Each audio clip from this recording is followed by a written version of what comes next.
News on 97.3 City FM. I am Umaru Sanda Amadou. Tonight, I'm here with Akosia Ocho. And coming up over the next 90 minutes, a police officer on escort duties shot and killed in Ablekuma in Accra after 4 armed robbers opened fire on a Bullion van.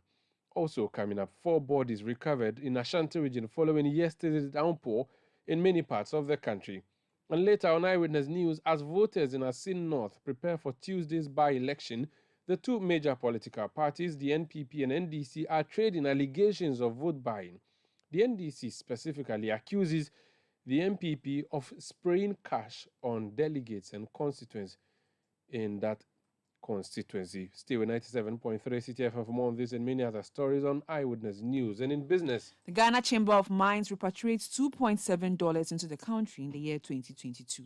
That's in 15 minutes from the business desk of City FM and City TV. Neti will be back. We also have the on-air series of the City Business Festival later tonight. But first, we will be focusing on what happened in Accra. Let me just let you know that you can listen to us across Ghana on a number of affiliate stations, including Tungso 97.3 FM in Wa, Jirapa 96.1 FM also in Jirapa, on Quality 88.7 FM in Garu, on Radio Bimbila 91.9 FM in Bimbila, on VOV Radio 95.7 FM in Hohwe, in Tajevu on Revival 99.3 FM. We are also on Orange 107.9 FM and Focus 94.3 FM, both of them in Kumasi. Greener FM 95.9 in Sunyani is bringing you this broadcast. In Takrady, we are on Beach 105.5 FM and Sky Power 93.5 FM. We are also on Adrian Power 100.7 FM in Takwa. The show is live on citynewsroom.com. It's also live on YouTube. It's live on citynewsroom.com and around the globe on citynewsroom.com. A number of other platforms, including LinkedIn, TuneIn, and we are also on Facebook. The show is interactive. Join us on WhatsApp 0549 986 996 0549 986 996. Send tweets using the hashtag CityNewsroom. Tweet at Umaru Sanda or at City973. The WhatsApp number is 0549 986 996. Let's start off with a disturbing piece of information that is coming through to our studios tonight, and the City Newsroom is following this story for you, where robbers, we're told, opened fire on a Bullion van in Ablekuma Fan Milk, or is it Ablekuma ECG, that's the name of the area, at a fuel station, and they have claimed one life. Listen to what has transpired.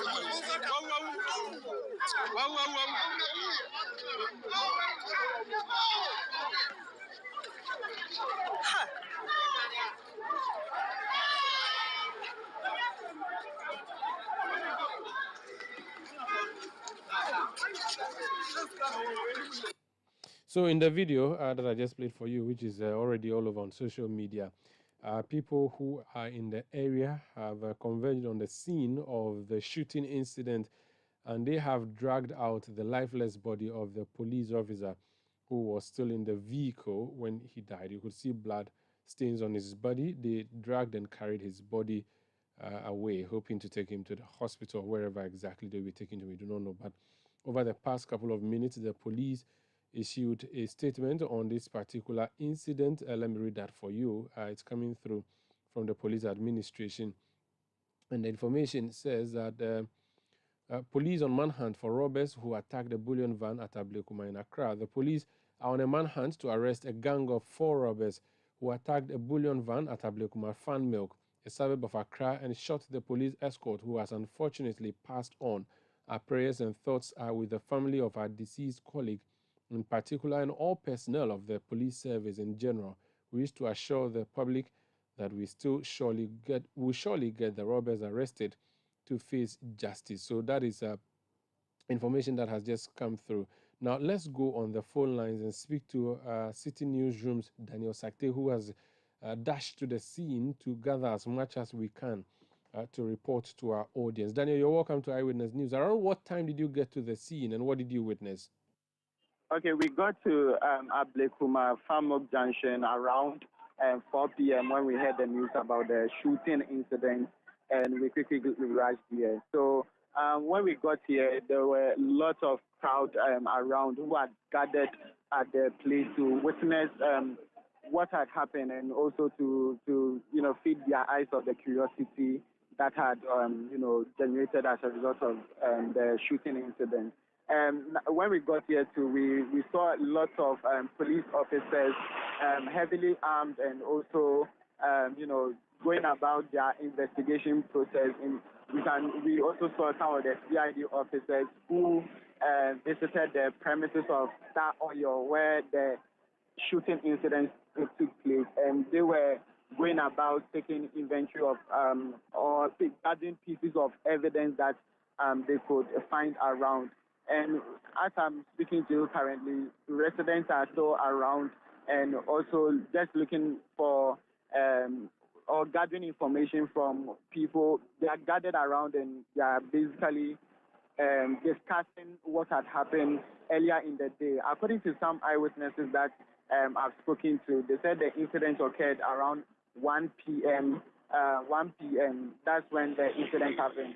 And for listeners to appreciate the exact spot, I'm told this is the stretch from Ablekuma Famok Junction to Ablekuma Cape. That's where the incident happened, and it happened on the premises of Star Oil, our oil marketing company.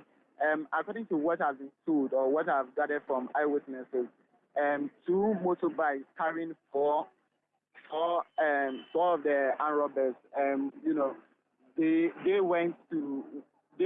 parked along the stretch of the road.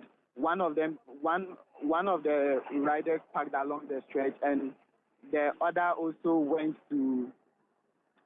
into the premises of Star Oil and started firing warning shots to instill fear in the people who were at the scene at the time of the incident.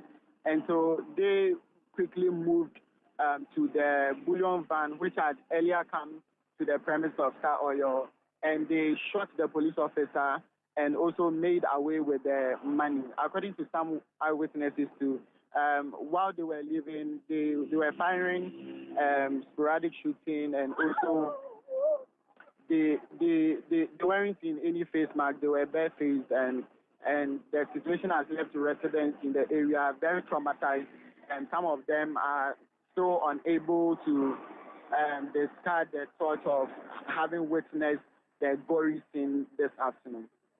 It is indeed a very sad one. Did you have any eyewitnesses around? If we could speak to them about what they have also seen.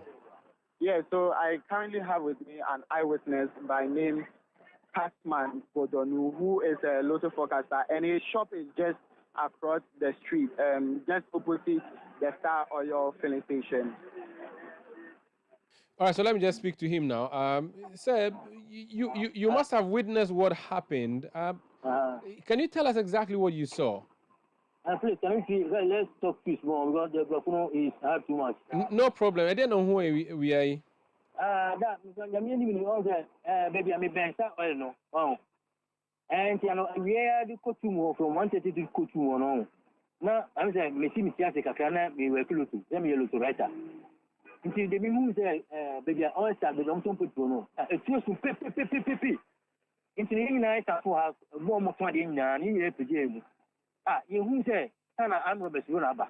Institution said, never free outside lobby dinner prevent no so. Into the who almost a month, almost a fee. Into after the year, no, almost to you, I did baby and you told Adiano. But not for Bukama, 2 bullets look like a candy container, bullet 2. But the bullet number 4, from my 122 crew. The years after you night that from. Into the midday kiosk, but midday on that baby, kiosk one to be the hole. Into me home clear, but never phone a kitab, then 100 phone, like a make job. Into the moon, into Mr. One Moon said, or movie operation man show within seconds of the operation, the moon said, Bako, and the Obafe went through the Mr. Coin said, no, Musa, Omukita Saturno. The Scowoman, Omudemika, I got tremble to soup, and over the far, I break my wine. but they be more no. Enti omu ye nine won. Na police for no na police ni baako pe won. Police ni baako pe. Na we bullion van driver na nkasa e dey na si ye odwane ya na ono so so odwane ya so oyira ye ono ye hunu. Enti na car no ebe bu petrol na edenti na gina wo fuel station no. Aye van no. Ai omo car no. Van ndi nyame ni mi ntimi ntre. Nti die hu se van na park ho a amro be so awura si omo. Mi se de bia ogina no a ko ne de o mebu petrol. Okay, na arm robbers no mpacho motorbikes no modi ba ho na omodi car na ba ya na omodi na ho etwe. Motorbike no modi ba e. Di time omo ye operation na omo ko ye pie no. Ni hu se omo ko tra motorbike no so. Na police ni na omo shooting no ache ansa na omo yi no Africa no because me hu say video no o hwe a time omo yi no pie no na I say we would that. Police ni no de ye n say on say time asem ni see no witness na wa no. Ye police ye press mu twin ansa na omo ba. Nti lock ni say na ka bi we car black I say Pajaro bi. And ye pan so wa a private man ye pan so ansa na ye di police ni tu mu a omo ni ko hospital. Arm robbers no na omo share mask na omo share mask. Omo share mask. Omo share omo share mask. Mpacho uhwe area mo ho a CCTV cameras cameras fita na national security for install wo krom no ebisi ho. Ebi wo ho bananti e manyi nse na omo ye no besi bi wo. Omo sisi ho printers bi kura ye dima ho. Omo sisi ho ntama we na wo te capture mo omo tu fi mu. Sana me na mete ye. Ntina the camera na nya adwuma. Okay, yeah, that's why. Thank you so much. So okay. That is a gentleman who does business around Ablekuma Fan Milk. He witnessed the incident, the attack on the policeman who was escorting a Bullion van. That policeman, unfortunately, has passed on. He was speaking the Tree language with me. Let me just try and I had to go through a horrible Tree rendition with him there. My Tree not that good, but let me just summarize for you some of the things he said. He said he was in his shop. He saw a Bullion van parked at the filling station. They had gunshots. They all ran to hide. And then he said they saw the robbers somewhere. So they got off their motorbikes and approached the van. After the attack, they sat on their motorbikes and sped off. It was only one police officer in the Bullion van, according to what he said. He said that the driver of the van, though, they do not know what must have happened to him. So he sort of disappeared. He doesn't know if the driver ran away. Whatever may have happened to him, he cannot tell. He asked him if, if you look around the country, we have a number of white poles carrying CCTV cameras at vantage points installed by national security. I asked him if, per chance, any of these were at the particular intersection which may have captured these robbers, because he said the robbers were not masked when I asked him if they had masks on. He said to me that there is a CCTV pole there, but he understands that renovation work is ongoing there. And so there's a possibility that this may not have captured what transpired. Now, this is not the first time we have seen an attack on policemen who are attacked in the line of duty, specifically in relation to Bullion vans. If you look at the history, we have a story, the most recent one on citynewsroom.com, June 14, 2021. So you could say that this was 2 years exactly. Police investigate daylight Bullion van robbery that left officer and another dead. The story says the Accra Regional Police Command has launched investigations into the killing of a police officer and one unidentified woman by suspected armed robbers who shot them during a Bullion van robbery on Monday morning at Jamestown, a suburb of Accra. It is also asking for vital information from the public to apprehend the suspect. So that is what the police said. This was in 2021. There was a directive from the Ghana Police Service which talks about, not the Ghana Police Service, from, I believe it was a directive that said that banks should not carry cash without support from the appropriate security agencies, and that could explain why a number of the times you see vehicles carrying money in town, they are closely followed by soldiers or military men who are in a vehicle following them. So I'm just going to look for some of these stories, the direction or the directive that was given by who exactly for people who carry money in the country to be given military escorts in order that they would be saved. And this happened because of a number of the attacks that we saw in relation to Bullion vans. This is Eyewitness News on 97.3 City FM. We are coming to you from Adabraka in Accra. The big story we are carrying for you tonight is that one policeman has been arrested because, not arrested, but shot and killed by armed robbers who attacked a Bullion van that he was providing escort services for. Let me look at a number of stories that have come through. So provide armored bullion vans or we'll stop escorting your cash. This is IGP to the banks. This is a story that was published June 14, 2021 in the wake of the Jamestown shooting.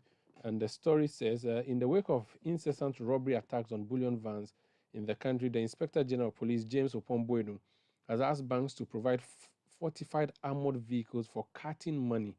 The vehicles used by most banks operating in Ghana as bullion vans are not fit for purpose, putting both the personnel and the money being transported at a risk. Some police officers on these special duties have repeatedly complained about the unavailability of bulletproof vests and sophisticated weapons to protect them on these assignments, aside from the substandard bullion vans. The police chief said he would stop his officers from providing protection for these so-called bullion vans if the banks fail to adhere to the directive by the end of June this year. The IGP gave the directive in a statement on the back of the latest bullion van attack at Adidempo, a suburb of Jamestown in Accra, on Monday, June 14, 2021. The attack led to the killing of a young police officer and a trader. Now, more on that particular incident. Will comply with police directives on use of fortified bullion vans. That's the Association of Bankers. Another story, June 16, 2021, which says the Ghana Association of Bankers says it is saddened by Monday's bullion van robbery incident at Jamestown in Accra that led to the death of a police officer and a trader. In the wake of the incident, the IGP has served notice that the police service will withdraw escort services to substandard bullion vans if the banks do not do the right thing by the end of June.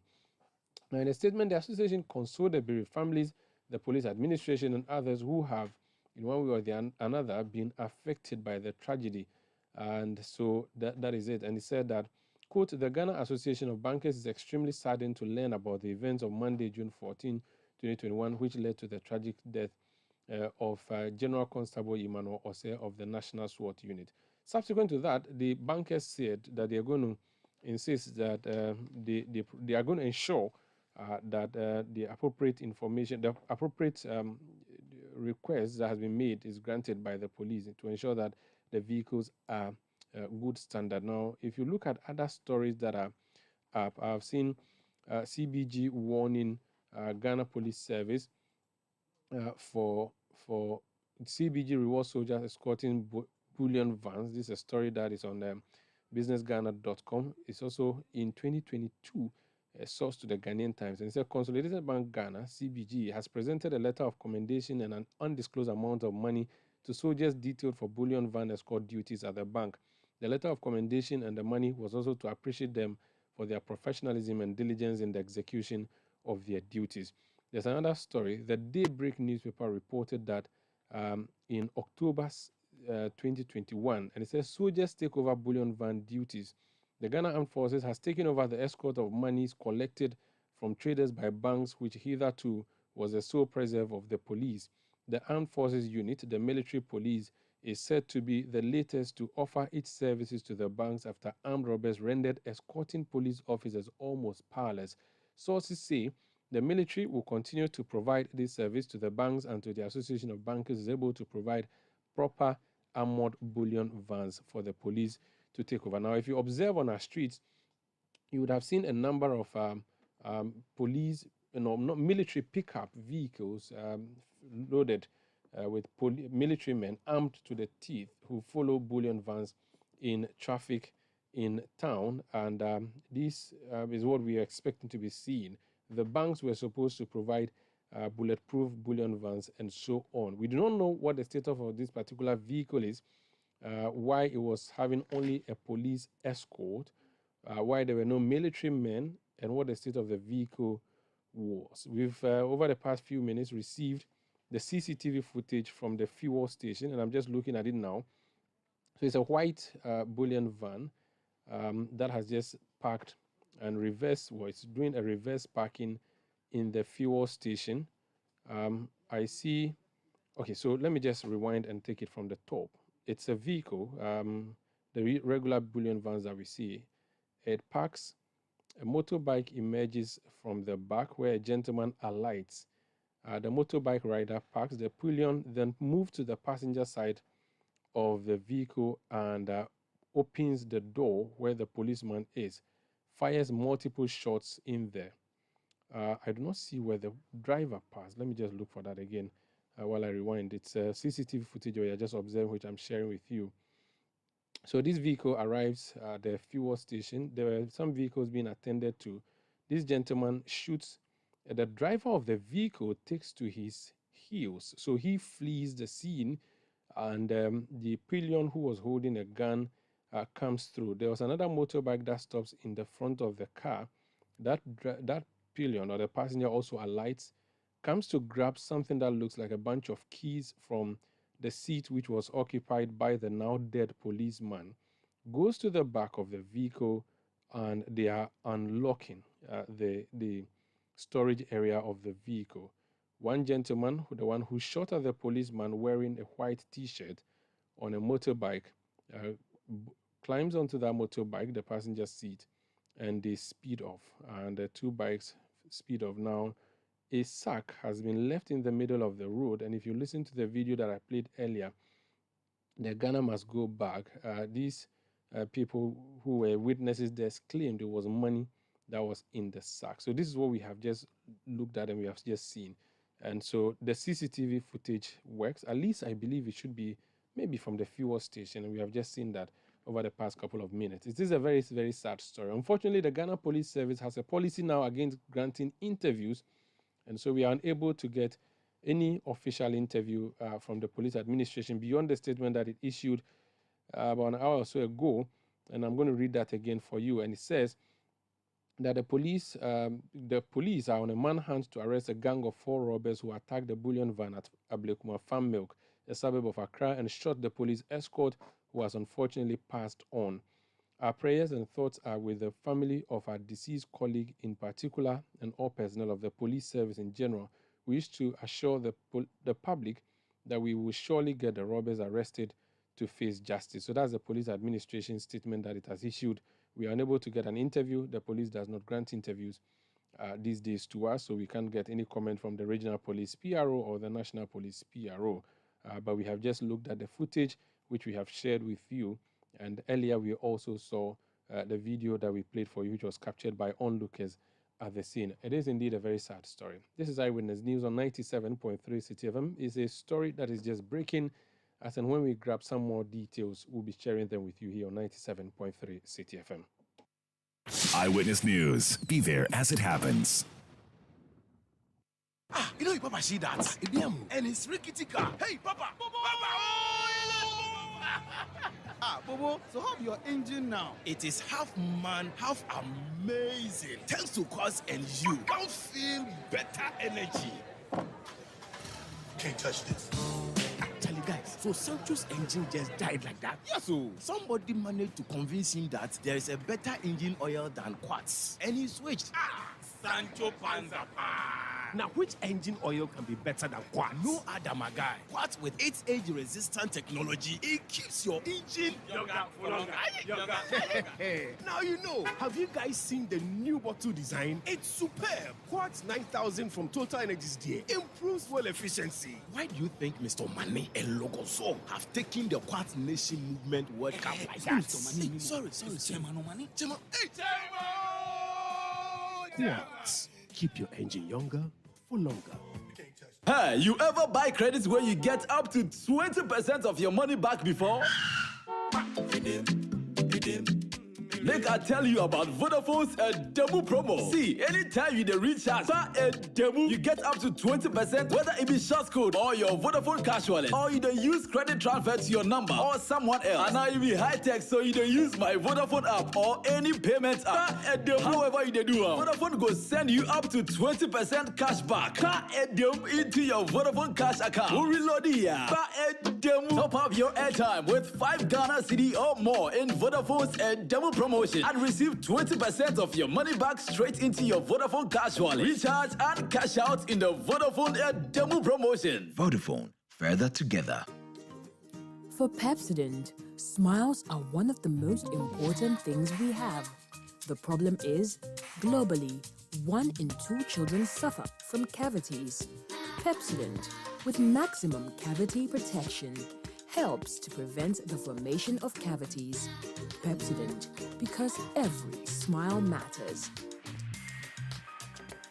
This advertisement has been vetted and approved by the FDA.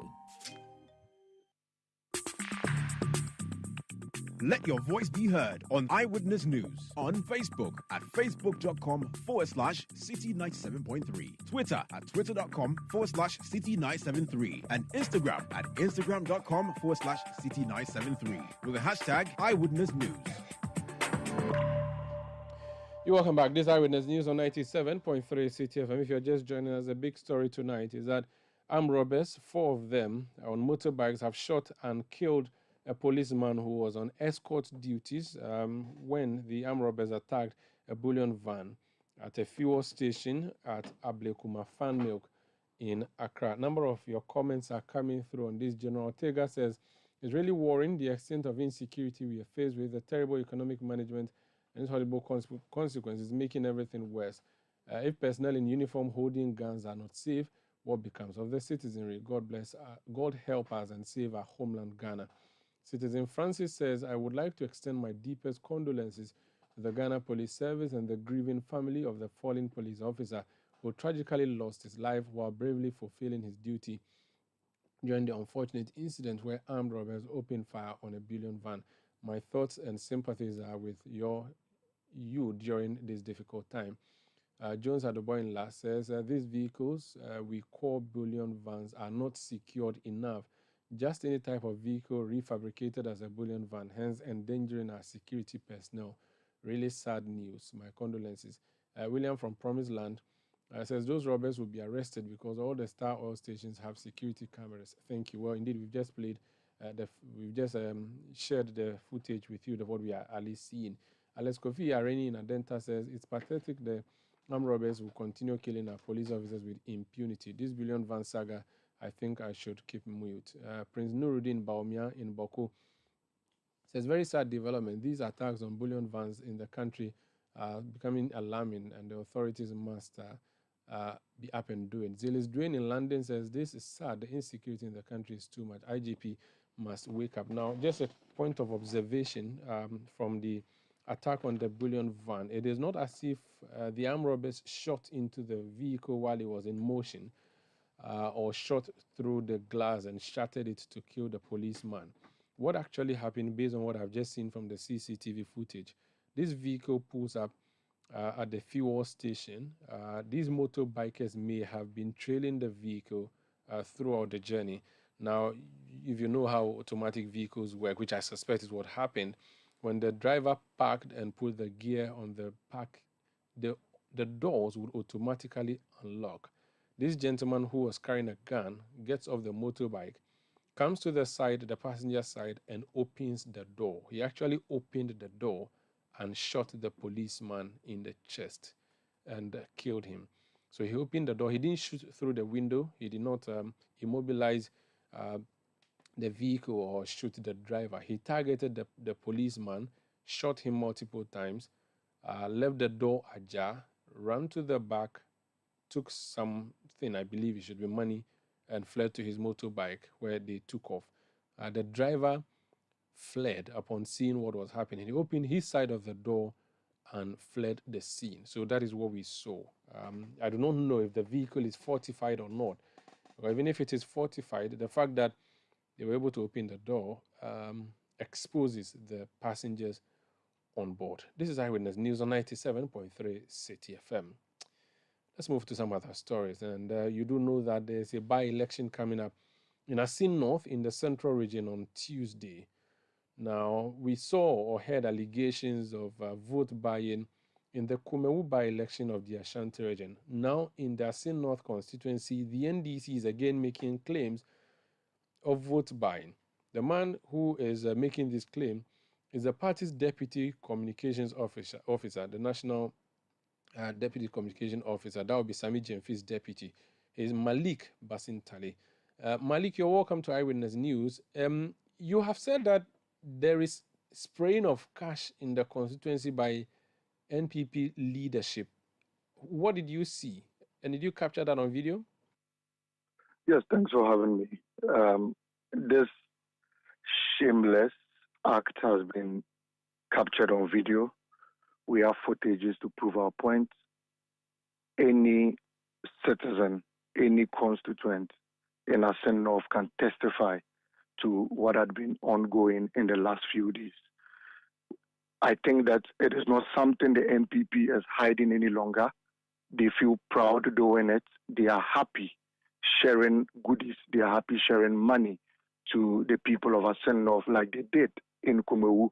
And I'm certain this is all because right after Kumewu, after all the evidence is put across, especially by you media persons, going there, seeing what had happened, capturing people, interviewing people, and people confirming to the fact that they were given some amounts of money in order to vote for the candidate of the NPP at Kumewu. After that, no investigation was conducted, no one was invited, no one was questioned. And I think that that's the inspiration to why today we are seeing these things, in broad daylight, open, spreading of money, spreading of goodies. Yesterday at the candidate's house in Asimbreku, you had the party's national chairman, you had the party's general secretary, Justin Kodia. Standing, receiving items, passing on items to constituents.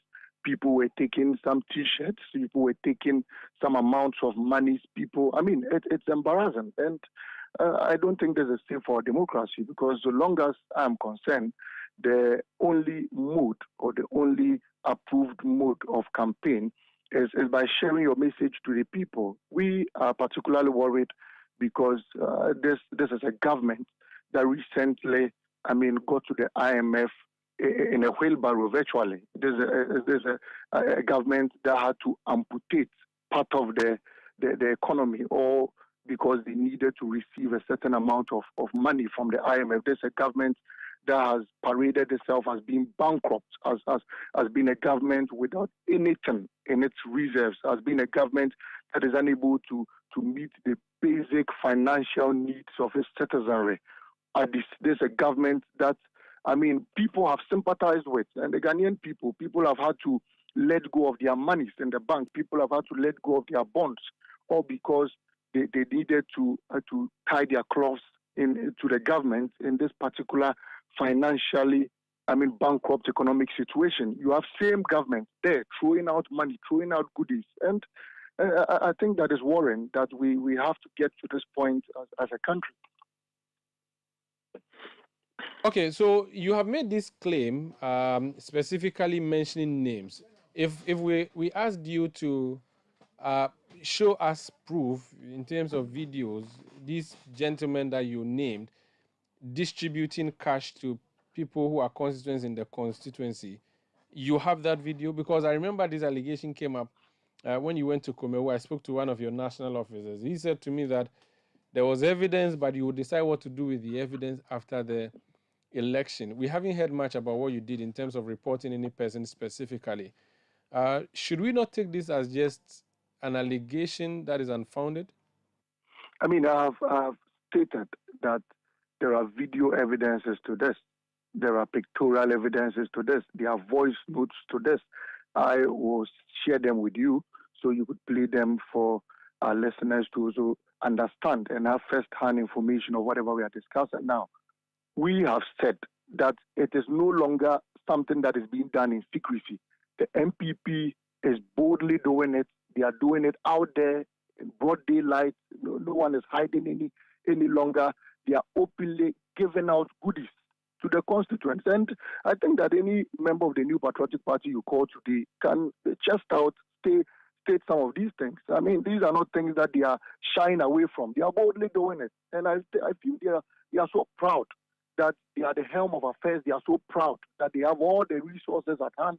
They are so proud that they command and control the resources of this country. And they are so proud that they decide as to what they want to do with it. And that is why they are there doling out cash to the people of Asinov, because they want them to simply vote for whoever they want their candidate to be. We have gone to Asinov with two great messages. The first is for the people to vote for James Quayson in their fight against injustice in this country, in their fight against oppressors' rule in this country. The second is for the people to consider the track record of our candidate and the NDC, the National Democratic Congress at large. It is for them to consider that this is a man who had been injuncted for more than 1.5 years, yet still on a monthly basis he got to Asinov and he did something for his people. This is a man who has renounced his citizenship all because he wants to lead the people of Asinov. This is a man who has a great vision for the people of Asinov, and that is the only message. That is the only message we have been sharing there. And I think that the people have been so happy receiving the NDC, the people have been so happy receiving our candidates, and they have demonstrated to us that in the 2020 election, it was not by mistake that they decided to vote for our candidate. They decided to give him more than 3,000 votes ahead of the NPP's candidate. It was not by mistake. It was not by mistake that they voted skirt and blouse. They said they are conscious people, they are discerning people, and they made a conscious effort to reward Honorable James Gyatu Quayson because they knew what he had in stock for them. They knew what he had in mind for them, and they knew his great vision for the Asinov constituency. And so we are confident that with this part of ours and with what we are bringing on board versus the monetarization, the sharing of goodies, the sharing of cash, the doling out of monies, and that arrogant, rude lifestyle of a government. I mean, we are confident that we will sail through, the people will lean towards us, the people will glorify the NDC come 27th of June. The only reason why we are worried is that, I mean, what would the international community say about this? What would the IMF say about this? What would the World Bank say about this? I mean, a few months ago, you were at our doorstep in a wheelbarrow, virtually in a wheelbarrow. We asked you to amputate part of your diabetic economy. You had to go and do that. You came back to us. We asked you to go back and amputate. You went back. You shredded the entire economy. You go back to us, and we decided to start giving you the money in bits. And then after the first tranche, you are found in a by-election spreading the cash, shamelessly throwing away monies. And this is the worry, I mean, of the NDC. Let me hear from the party you're accusing. Please be on the line for me, Malik, Abdul Malik Bazintali. Henry Nana Boakye is the national organizer of the New Patriotic Party. Nana B, you're welcome to Eyewitness News. The accusation is that you are spraying cash like nobody's business in the constituency because you want to buy votes. He says that there is video and pictorial evidence to that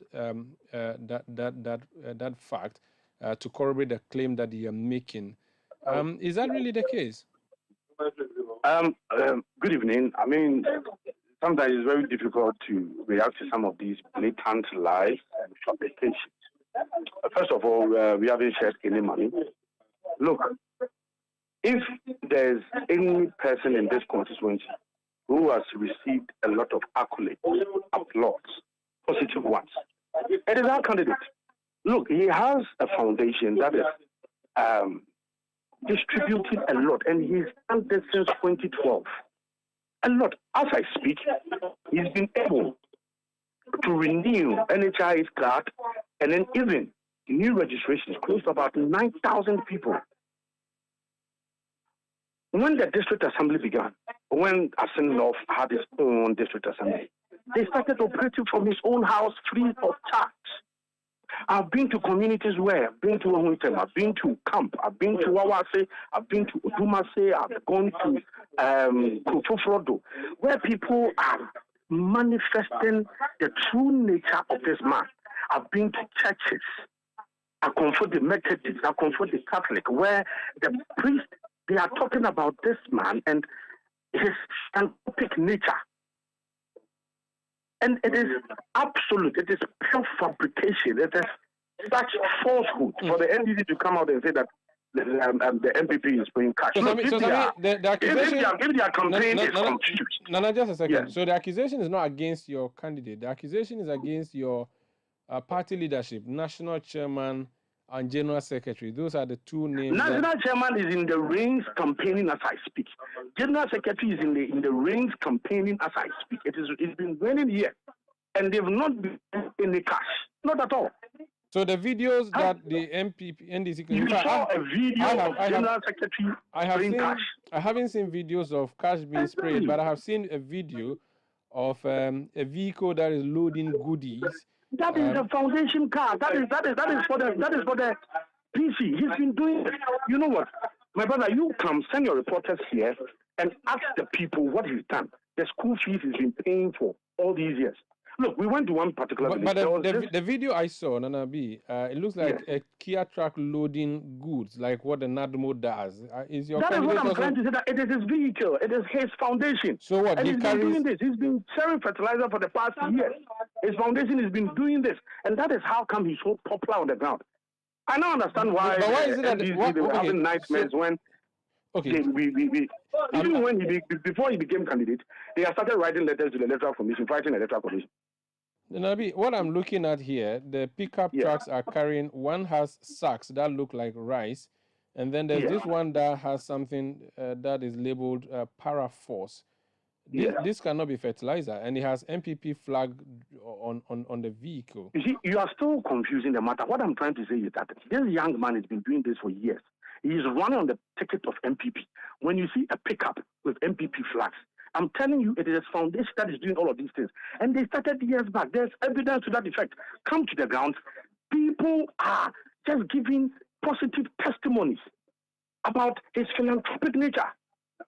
And that is the person we are talking about. So you do not think that he's so popular. So this philanthropy that he's doing, 2 or 3 days to the election, that could be interpreted to mean vote buying.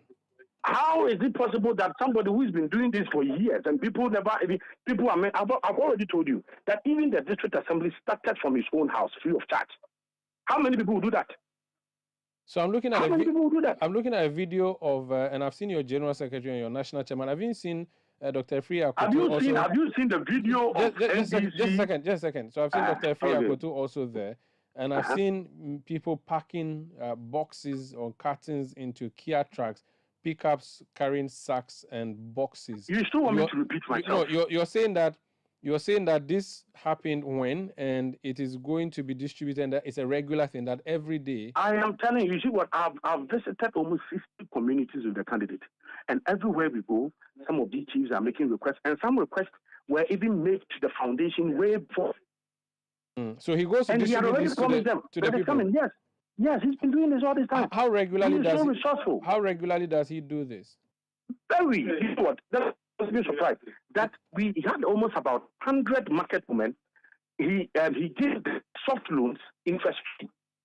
No, I'm interested. I'm specifically on this issue. Be interested in what I'm also saying. I'm telling you, I'm only giving you evidence to the fact that the man is philanthropic in nature. He's been doing this all this while. So but let me say something. No, just a second. Let me clarify. Yes. I'll let you say. So these vehicles move every day to go do the distribution, or they do it weekly or monthly or annually? How do they do it? No. What you said was just one of them, because they've been making abuse, and then they were just going by to give it to the chief. I mean, you go to a chief, and the chief is not asking for money. He's rather asking for input for farming. And they've made this request way before to the foundation. And the foundation is helping. So if you have a video of it and out of excitement, one of them who came for the stuff, and then the picture goes viral, and then somebody is saying that it is not government fund. No, I can boldly and confidently tell you that it is coming out of the PC's foundation. And this is a foundation that started running years from 2012, and they have achieved a lot. In fact, they have trained 1,000 young men in different work areas. I see. So tell me about what you said the NDC was doing then, that you also saw, that you have evidence to. I haven't seen that video. Yeah, videos around. For me personally, I went to a particular village. What was it? There's a spot down there. They are sharing cutlasses. They are sharing wood. I don't know why sometimes when they do something, because what they think that somebody is going to say something negative about them, then they rather turn around to say these things. Look, we are not sharing any money. We have waged an effective campaign on the ground. And we are going to campaign on the numerous projects we have executed in the constituency. As I speak tomorrow, Vice President is coming here. He's going to commission the 32-kilometer road right from Praso to Asinfusu. You get to Praso, you get to Asempana, you get to Dansami, you get to Bresako. Beautiful road by our standard. From there, he's going to commission another astroturf. And then he's going to commission a 70-meter bridge. Very important bridge that is cutting across from Asinfusu into Dunkwa area. Very important bridge. But the timing, so the timing on the timing. Look, the timing. What timing do you use 2 days to construct this 70-meter bridge? 2 days. Do you use 2 weeks to construct 32-kilometer road?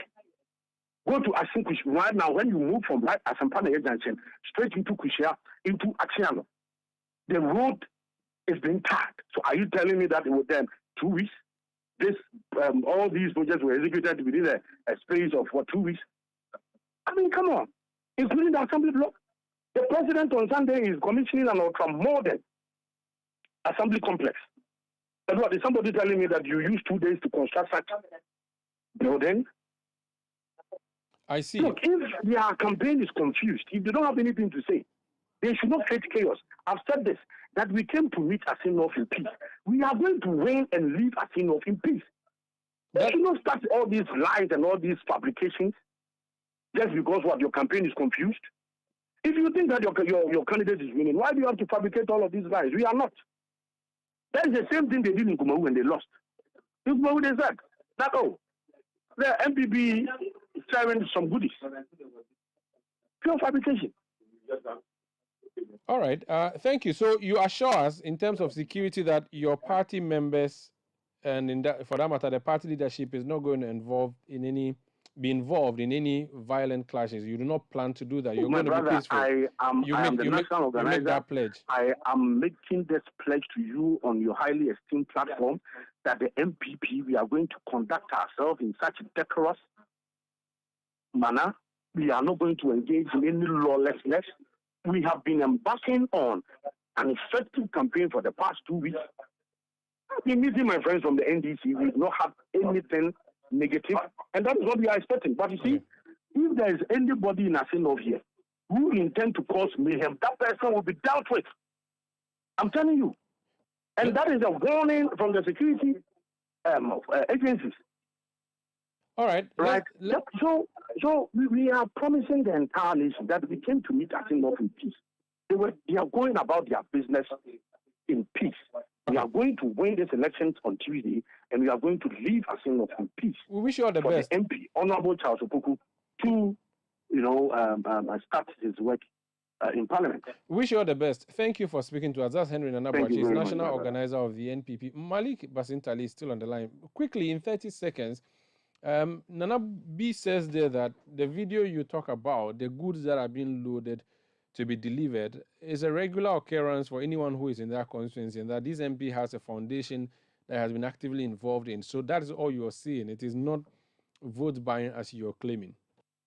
First of all, after being pushed further as to why they are sharing cash in the constituency, he ended up justifying it by saying that the MP or their candidate had been giving small loans to market women, and that it is not something new. He had been doing it. He has been giving small loans. And so it was an attempt to justify that indeed monies were being given, but we should accept them as being small loans to market women. That was the justification.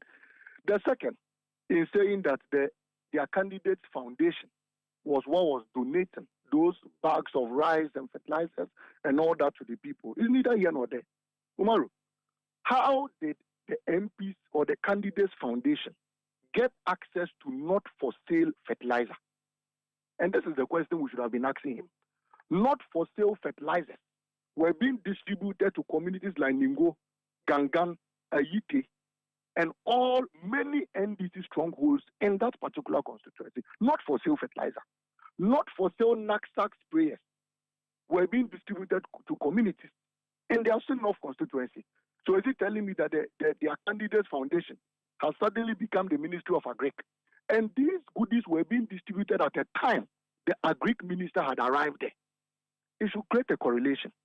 And we should be able to understand that fertilizers that are supposed to be given to cocoa farmers and what have you are being used for campaign purposes or because of vote buying in the name of this particular candidate. Okay. These are the questions we should have been asking. Last thing I'll say.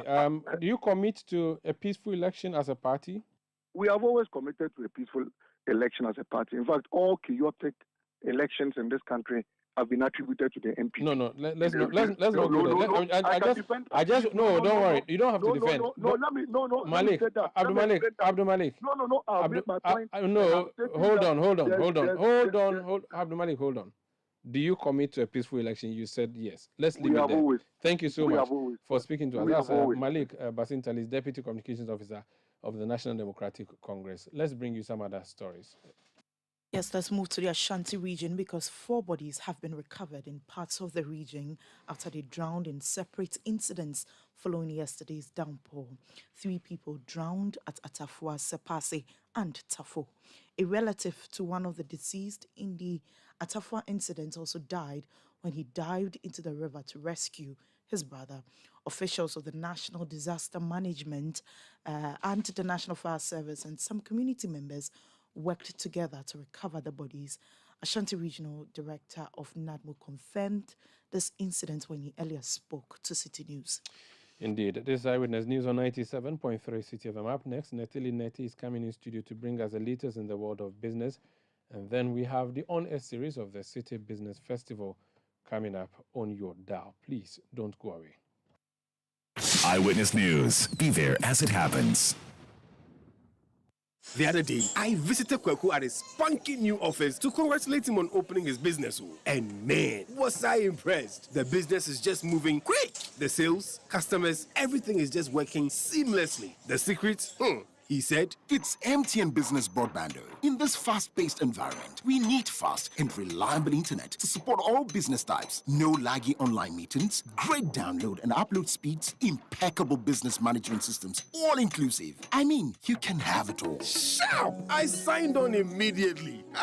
To enable your business stay ahead and stay connected, make sure you're signed on to the best internet made just for businesses. MTN Business Broadband. Sign up today on broadband.mtn.com.gh and manage your account on my MTN app. Call 0244 308 111 for more information. We are good together everywhere you go. For Pepsodent, smiles are one of the most important things we have. The problem is, globally, 1 in 2 children suffer from cavities. Pepsodent, with maximum cavity protection, helps to prevent the formation of cavities. Pepsodent, because every smile matters. This advertisement has been vetted and approved by the FDA. Get the details. Every significant financial transaction, every market movement, and all the policies that affect your business. City Business News. Be informed. Time now for City Business News on Eyewitness News, powered by citybusinessnews.com. My name is Netili Neti Ajahu. Let's settle for the details now. The Ghana Chamber of Mines says it has repatriated $2.7 into the country from the year 2022. This is in compliance with the Bank of Ghana's requirement to enhance forex reserves at a relative low price and bolster resilience of the local economy. This is coming at a time when most mining communities, including Obuase, have indicated underdevelopment of their communities. Here's the president of the chamber, Joshua Mortoti, speaking on the issue. Ghana's statutes require mining companies to return a proportion of their forest revenue to the country and almost instantly sell that proportion to the central bank, which is formally known as the mandatory surrender requirement. The program, which is also known as the Domestic Gold Purchase Program, was part of the bank's measures to enhance its reserves at a relatively low cost. We gladly supported the program, and by the end of 2022, producing member companies of the Chamber had sold over 77,620 ounces of gold to the Bank of Ghana. Out of the realized mineral revenue of $5.6 billion in the year under review, $2.7 billion was returned to the country through commercial banks, while $1.4 billion was repatriated through the central bank. This translates into a sum of $4.1 billion and represents 73% of mining firms' mineral revenue in 2022. Joshua Mototi is the president of the Ghana Chamber of Mines. As part of its strategic moves to upskill local communities in order to drive economic activity and participation through focusing on digital skills training and digital job creation, MTN Ghana has trained about 3,000 young entrepreneurs through its Yellow Care Challenge. The 21 Days of Yellow Care Challenge is an annual employee volunteer initiative launched by MTN Group to encourage its staff to commit their time and resources to community service. Adra Efriyewiafe is the Chief Corporate and Sustainability Officer of MTN Ghana, and she's been speaking on the issue.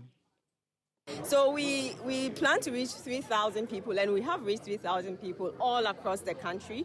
So women, youth, differently abled, 3,000 of them, local artisans, grassroots entrepreneurs. That's the whole purpose of Yellow Care, to reach out to those who are underprivileged, who do not have access to the internet or to social media, to let them know how they can access social media and how they can use that or leverage on that to build their businesses, to scale up, to move their businesses to the next level. So that was the purpose, and we think that we have achieved that. After this, we will follow up with some of them to see how well they are doing.